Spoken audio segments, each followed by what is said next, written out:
Hi, I'm Cameron Emmanuel Burns, reporting for FinTech Futures here at FinovateEurope in London. And I'm thrilled to say that I'm joined by Kristine Erwin, the Director of Venture and Growth Finance at NatWest. How are you enjoying the day so far? I know it's only just started, but what are you looking forward to here at Finovate today? Yeah, it's been brilliant. I'm looking forward to meeting a number of people later today, which some new, some old. That's really always a great place to do it. And I've got a panel later today as well talking about venture debt and exploring how it's used and things to think about when you're using it. Yes, absolutely. And we'll get into your panel a bit later and the kind of themes that will come up. But firstly, could you give us a bit more introduction into your role at NatWest? So as you mentioned, obviously I'm Director of Venture and Growth Finance at NatWest. What that means is that we're the team that provides venture debt to high growth, pre-profit companies. We do fintechs, of course, hence why we're here, but we're also a generalist team investing across B2B software companies. What it means for the bank is that we're able to support early stage companies with capital that's non-dilutive for founders and investors. Awesome. Thank you very much. And as you mentioned earlier, you've got a panel coming up later about venture debt, and I'm really interested in finding out some of the themes that will come up a bit later on. So for those who aren't here at Finovate are going to be able to catch a bit of an insight into it. So firstly, I was wondering, is there a particular stage in a company's growth where venture debt becomes the most suitable option? Yeah, absolutely. Venture debt is most appropriate for companies that are scaling. So we're not talking about super early stage companies who are still building their product and they're still figuring out their go-to-market. They may be experimenting with different sales channels, etc. This is for companies who have VC backing already to have helped them build the early part of their product, but now they have a proven playbook. They're ready to invest in continued growth of sort of an established strategy, maybe additional product development, maybe expanding into new markets. Maybe it's M&A, so inorganic growth as well. So that's a really great time to start to think about venture debt when you're de-risked from a sort of product and product market fit perspective.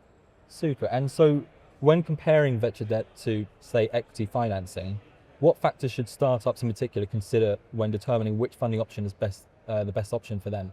Yeah, so I think there are two things to think about. The first is, why is it that you're looking for capital? So, to echo what I've just sort of said about the use cases of venture debt, why is it you're using the capital? If you're using it to scale and grow and continue to invest in a proven playbook, that's a brilliant, way to think about debt versus equity. If it's a time where you're pivoting your strategy, you're perhaps revisiting, rebuilding your product for some reason, you've had you're still sort of trying to grow and scale and establish yourself, that's maybe a time to think about equity. And then the second thing to think about is cost. So debt typically has just a cash cost to it, whereas equity, of course, is dilutive to your personal pocket. And so on the one hand, you have debt that's being paid from the cash flows of the company over time. It's usually a sort of a cash cost. And in the case of NatWest, we also don't take warrants, so there's no equity dilution either. For equity, of course, you have to think about what your planned exit value is and how much that then might, each percentage dilution might cost you personally as a founder, as a management team, as an early investor, etc. So, I think that there are two things to think about when you think about debt versus equity. So venture debt seems to be more commonplace in the US, while its usage in the UK and Europe seems to be a bit less widespread. What are the reasons behind this, and do you see this trend shifting? Absolutely. So venture debt in the US has been around 40, 50 years. It was established there, and I think it's because the VC markets there have a high tolerance for risk, for supporting companies with more equity at an early stage.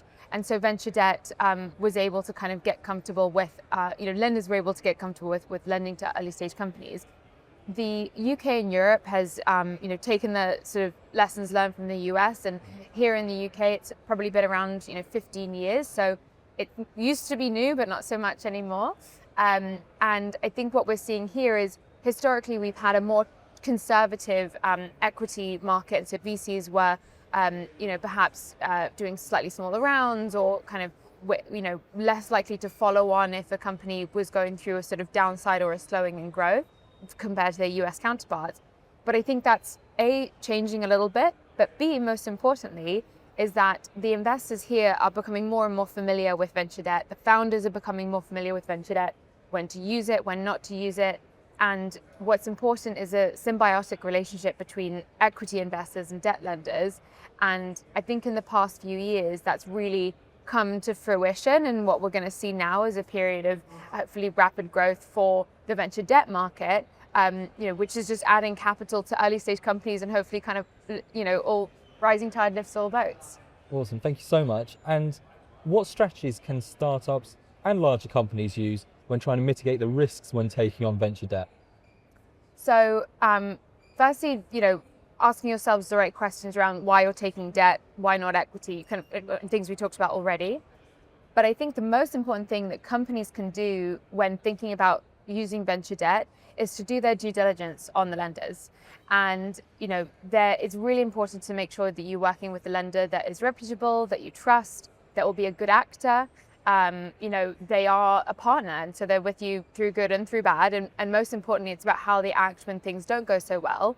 So, ask for references, ask to understand more about their portfolio, the companies that they've had to support because maybe things haven't gone as well as planned. Independent references if possible. In the same way that lenders and investors do due diligence on founders, it's very important for them to be comfortable with the team that they're working with. So I'd say that's critical. Super. And so lastly, are there any recent developments at NatWest, either in your department or a bit more general, that you can share with us?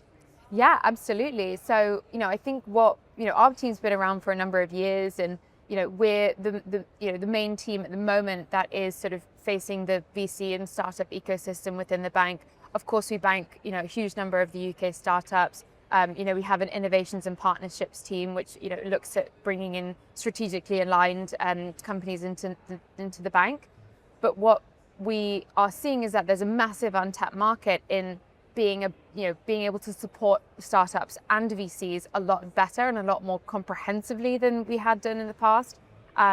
And I think, very much watch this space in the coming months and certainly over the next year or two for NatWest more broadly to support, startups more effectively and VCs and be a better partner as well. And so I think, that, and with our team specifically, that's looking to do sort of widening our appetite in terms of the business models that we look at, the sizes that we can lend, the structures that we can lend with.